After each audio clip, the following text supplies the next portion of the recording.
आप देख रहे हैं सौगंध टीवी, सौगंध वतन की।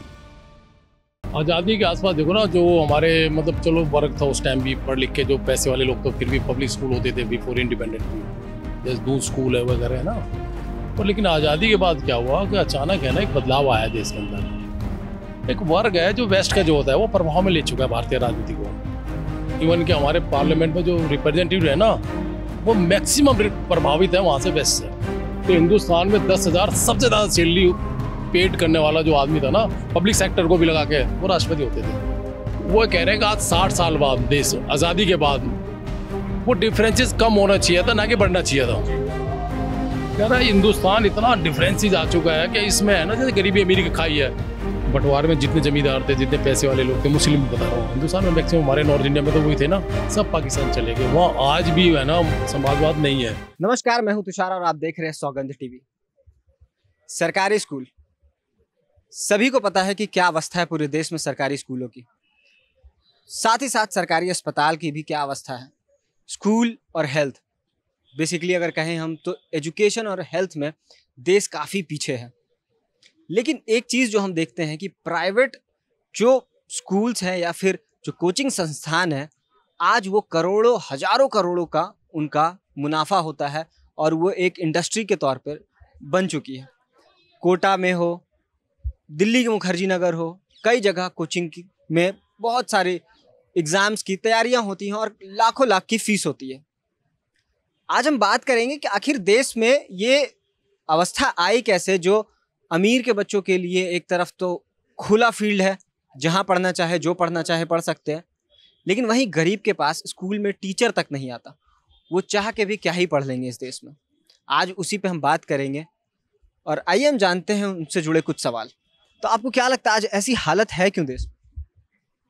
नहीं, पिछले 30-35 साल से मेरे को लग रहा है ना, वेस्ट का प्रभाव हुआ है देश पे। आज़ादी के आसपास देखो ना, जो हमारे मतलब चलो वर्ग था उस टाइम भी, पढ़ लिख के जो पैसे वाले लोग तो फिर भी पब्लिक स्कूल होते थे बिफोर इंडिपेंडेंट भी, जैसे दूध स्कूल है वगैरह है ना। पर लेकिन आज़ादी के बाद क्या हुआ कि अचानक है ना एक बदलाव आया देश के अंदर। पहले काम आदमी छोटे मतलब सरकारी स्कूल से पढ़ लिख के आते हैं। आपने पढ़ा भी होगा, साइंटिस्ट है कोई साउथ इंडिया की, केरला की कहाँ की, जिसने मतलब जो उसमें सूर्ययान पे करा, वो पब्लिक स्कूल आम सरकारी स्कूल से पढ़ लिया। झारखंड की बीआईटी से पढ़ी हुई। हाँ, उन्हें प्रोजेक्ट मैनेजर है। हाँ, प्रोजेक्ट प्राइमरी स्टेज से ही वो सरकारी स्कूलों से निकली हैं। ऐसा कुछ नहीं है कि सरकारी स्कूल अच्छे नहीं थे। एक वर्ग है जो वेस्ट का जो होता है वो प्रभाव में ले चुका है भारतीय राजनीति को। इवन कि हमारे पार्लियामेंट में जो रिप्रेजेंटेटिव है ना, वो मैक्सिमम प्रभावित है वहाँ से वेस्ट से। कमाना खाना वो है, ये लगा लो जैसे सेंटर गवर्नमेंट जनसंख्या लगा लो। अर्ली टाइम से इनकी एक पॉलिसी थी कि मतलब उपभोक्तावाद जिसे कहते हैं ना, वो कहते हैं खुला व्यापार। अच्छा, कांग्रेस जो थी समाजवाद को लेकर चल रही थी। मैं एक छोटी सी घटना बता रहा हूँ आपको। जब देश को 60 साल हुए ना आज़ादी में, तो 2007 हो गए शायद, 7 ही होगा ना, हाँ 60 साल हो गए थे, 60 साल हुए। तो प्रभात जोशी हैं, नाम सुनोगा, बहुत ही बड़ा नाम रहा है हिंदुस्तान में। वो एडिटर रहे थे जनसत्ता वगैरह के, और प्रभात जोशी के तो बराबर उनके लेख हम पढ़ते थे बहुत कुछ। हम राजेंद्र माथुर, प्रभात जोशी जैसे पढ़ के, मतलब उनके अखबार जनसत्ता, नवभारत पढ़ के तो सीखे ना हम लोग भी। जैसे एक जैसे अर्ली एज में हमें बचपन में उनको पढ़ने लिखने का 80 के आसपास, तो उन्होंने एक व्यक्त दिया, कहीं जाके मीटिंग हुई थी, उसमें असमान था दोनों देश के बारे में। उन्होंने शब्द सुनो क्या कहा था। कह रहा है कि आज से है ना, कभी हमारे देश में कभी है ना बिफोर इंडिपेंडेंस जब वायसराय होते थे ना हमारे यहाँ, उसकी सैलरी 10,000 रुपये थी, 10,000 रुपये उस टाइम। तो हिंदुस्तान में 10,000 सबसे ज़्यादा सैलरी पेड करने वाला जो आदमी था ना, पब्लिक सेक्टर को भी लगा के, वो राष्ट्रपति होते थे। तो महात्मा गांधी ने क्या हुआ, एक मतलब इसके यूके गवर्नमेंट के लिए एक चिट्ठी लिखी कि आम आदमी को दैनिक जीवन भी नहीं चल पा रहा हमारा यहाँ। आम आदमी में और राष्ट्रपति में है ना 5,000 गुना डिफरेंसेस है, पर कैपिटल के हिसाब से होता है ना जैसे हमारे यहाँ। और कह रहा, गांधी जी ने चिट्ठी लिखी उसको कि इतना तुम सैलरी दे रहे हो और आम आदमी पर रोटी भी नसीब नहीं है, ये गलत है। मतलब गांधी जी की महानता देखो ना, उस टाइम भी लिखा था उन्होंने।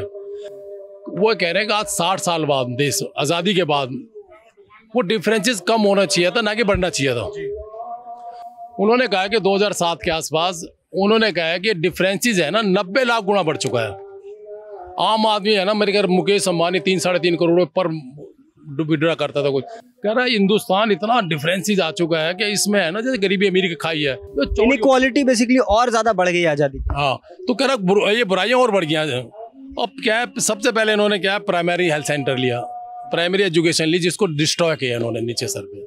हम लोग उन सरकारी स्कूलों से पढ़ के यहाँ तक आए हैं जहाँ आम बच्चा पढ़ता था, और ये नहीं है कि बच्चे नहीं निकलते, आज कल्पना भी नहीं है कि वहाँ से बच्चा पढ़ लिख जाए, कोई भी गवर्नमेंट आ जाए। मैं ये नहीं कह रहा, जब वैसे प्रभाव होते हो, आप कहो ना पार्लियामेंट में रेजुलेशन ला के कहो ना कि देश को जो सरकारी गवर्नमेंट है, मतलब गवर्नमेंट एम्प्लॉई है, MP MLA मंत्री, इवन के पंचायत तक का मेंबर, आप वो बन सकता है जो सरकारी स्कूल में प्राइमरी हेल्थ सेंटर से उसको बेनिफिशियल होगा।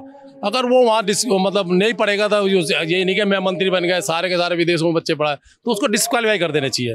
करो ना हिम्मत करके, कौन कर सकता है सर? तो आप कह रहे हैं कि जिनके जो भी सरकारी जो कर्मचारी है, चाहे MLA हो, मंत्री हो, उनको सरकार से जुड़ा कोई भी इंसान हो, उसके बच्चे सरकारी स्कूल में पढ़ेंगे और उनका इलाज सरकारी अस्पताल में होना चाहिए। ये फोर्सली होना चाहिए। रेजुलेशन पास करोगे तब सब कंपलसरी होना चाहिए। कंपलसरी होना चाहिए। समाजवाद की सोच कल्पना कैसे करोगे आप यार? इतना डिफरेंस ही ला रहे हो आप। बच्चा पढ़ाने पहली क्लास से जाता है, पब्लिक स्कूल में आता है, बच्चा छोटा है, 2-3 साल का भी नहीं होगा, बेचारे को ट्यूशन के लिए भेजते हैं। आज एक घर बता दो, कोई एक फैमिली बता दो जिसका बच्चा स्कूल से ज़्यादा बाहर पे ना कर रहा हो, मतलब ट्यूशन के लिए लगा लो या किसी उसके लिए, जैसे आपने कह रहे हो ना ये कोटा वगैरह, बच्चा तभी मतलब उनके निगाह में क्वालिफाई होगा। मतलब इवन के ब्याह शादी रिश्ते वगैरह में सब काम आती हैं चीज़ें। इतना पैसा खर्च करा है जी हमने, आपने देखो ना बच्चा कितने तनाव लेकर जी रहा है। माँ बाप को देखो क्या हाल है, छोटी छोटी फैमिली है, 2 बच्चे हैं, और भाई साहब विदेश चले जाते हैं पढ़ लिख के, जैसे एजुकेशन लौट के आते नहीं, माँ बाप का बुढ़ापे में क्या हालत हो रहा है। हर घर में देख लो समस्या है। मतलब गवर्नमेंट की नीयत खराब है, कहने का मतलब ये है। अगर ये चाहे तो हिंदुस्तान में समाजवाद भी आ सकता है। समाजवाद ये नहीं कि चलो हम जो अच्छा ज़्यादा कमाए आराम से ज़्यादा टैक्स पे करे, पर लेकिन यार ये तो देखो बेसिक हमारी क्या है, मूलभूत सुविधा है, रोटी कपड़ा मकान ही तो होती है ना। लेकिन सर जहाँ तक आप बात कर रहे हैं कि समाजवाद आ सकता है, तो जो समाजवाद के आज के वक्त के जो फॉलोअर है, जो चाहे RJD पार्टी हो, वो भी समाजवाद से निकली हुई है। समाजवादी पार्टी जो मुख्यमंत्री जो उत्तर प्रदेश की है, उनकी भी सत्ता रही है, लेकिन आज भी जो बिहार है और उत्तर प्रदेश है, उसकी जो व्यवस्था है या जो हालत है आज भी तो वैसी ही है। सर बंटवारा हुआ ना देश का, बंटवारे में जितने जमींदार थे, जितने पैसे वाले लोग थे, मुस्लिम बता रहा हूँ, हिंदुस्तान में मैक्सिमम, हमारे नॉर्थ इंडिया में तो वही थे ना, सब पाकिस्तान चले गए। वहाँ आज भी है ना समाजवाद नहीं है, वहाँ वही पूंजीपति व्यवस्था, हजारों लाखों एकड़ जमीन है लोगों के पास। हिंदुस्तान में जो रुके, तो सबसे बड़ा रिफॉर्म जो हुआ लोग चर्चा नहीं करते, कांग्रेस का सबसे बड़ा रिफॉर्म है लैंड रिफॉर्म, जमींदारी व्यवस्था खत्म करना। उसके बाद भाई साहब 54-55 के बाद 10 साल में जो एक व्यवस्था डेवलप हुई है, होता है ना भूमिधर बने वो लोग जो जमी जाते, 67 तक असर हो गया उसका। ये जो कमजोर वर्ग है जिसे आप कह रहे हो, SC ST OBC पिछड़ा वर्ग लगा लो, जिसमें क्योंकि खेती में तो यही थे, खेत खलियान तो ये जोतते थे, वो मालिक बने हैं सारे के सारे। और 67 तक ये लगा लो, देश के अंदर कपूरी ठाकुर जैसे ऐसे ऐसे लोग राजनीतिक सत्ता में आए, 77 तक भी आए लोग, लालू मुलायम पासवान शरद यादव, कौन थे लोग ये? घरों में खाने को नहीं था किसी को, पकड़ पकड़ के टिकट लाते थे कि भाई तू लड़। लेकिन उसके बाद 77 के बाद ये 89 या 91 के बाद लगाओ, जो देश की जो व्यवस्था है वो अमीरों की चलिए हाथ में जा चुकी है। यही नेता आज है ना, एक मतलब जैसे कहते हैं वो घराने होते हैं, जैसे म्यूजिक में घराने होते हैं ना, जहाँ आज घराना है, लालू घराना, मुलायम घराना, पासवान घराना, और फिर आप उसके बाद बेटा आ जाते हैं। बात ये नहीं है कि अच्छा आदमी तो टैलेंटेड रुकेगा। अब ये नेहरू परिवार है, जैसे मैं कह रहा हूँ ना, ये सब घराने बन चुके हैं। फारूक अब्दुल्ला से लेकर स्टालिन तक लगाओ, देश में वो क्या रहा है? कहाँ है लोकतंत्र? बताओ ना, वास्तविक लोकतंत्र ढूंढो ना आप कहाँ है। कभी तो रिफॉर्म होगा यार, कभी जब लोकतंत्र की बात करते हो, रिफॉर्म की बात करते हो, तो वास्तविकता भी देख लो ना, कभी तो कुदरत से डरो।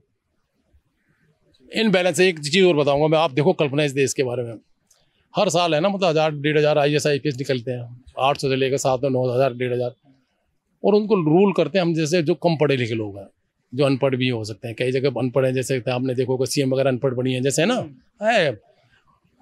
मैं अपने जानकारी को कि पिछले 40 साल का तो मेरे को भी अनुभव है, क्योंकि मैंने जो असेंबली इलेक्शन लड़ा कांग्रेस से। कहने मतलब यह है कि रूल वो करते हैं जो पढ़े लिखे कम है। किस पे? IAS पे। आप 140 करोड़ में सिर्फ है ना 1000 आदमी निकालते हो, वो कौन होते हैं भाई साहब? Higher education. और रूल कौन करते हैं उन पे?